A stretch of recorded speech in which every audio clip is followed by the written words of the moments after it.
இந்தியாவில் முதன்முறையாக தமிழ்நாட்டில்தான் ஹரிஜன ஆலய பிரவேசம் உரிமை சட்டமாக்கப்பட்டது. அதாவது அனைத்து சமூகத்தினரும் ஆலயத்தின் உள்ளே சென்று தரிசனம் செய்யலாம்.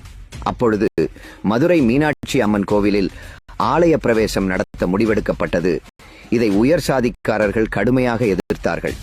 மக்கள் அனைவரும் கோவிலில் உள்ளே செல்ல முயன்றார்கள். அப்பொழுது 4 ரவுடிகள் அனைவரையும் அடித்தார்கள். பயத்தில் மக்கள் ஓடினார்கள்.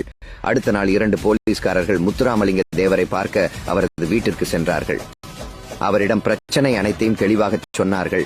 பின் முத்துராமலிங்க தேவர் விளம்பரம் எதுவும் கொடுக்கவில்லை, எந்த அறிக்கையும் விடவில்லை. ஒரு துண்டு சீட்டில் தாழ்த்தப்பட்ட சமூகத்தினர் ஆலயத்தின் உள்ளே பிரவேசம் செய்ய விடாமல் சில ரவுடிகள் தடுக்கிறார்கள் என்று கேள்விப்பட்டேன்.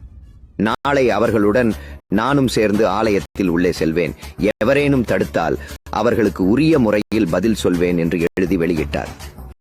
அந்த செய்தி மதுரை மற்றும் பல இடங்களில் தீயாய் பரவியது. அடுத்த நாள் முத்துராமலிங்க தேவர் மற்றும் அனைத்து சமூகத்தினரும் ஆலயத்தின் உள்ளே சென்றார்கள். யாரும் அவர்களை தடுக்கவில்லை. ஆலய தரிசனம் முடிந்த பிறகு வெளியில் வந்தார்கள். இதை ஒரு வரலாற்று சாதனையாக பார்க்கப்பட்டது.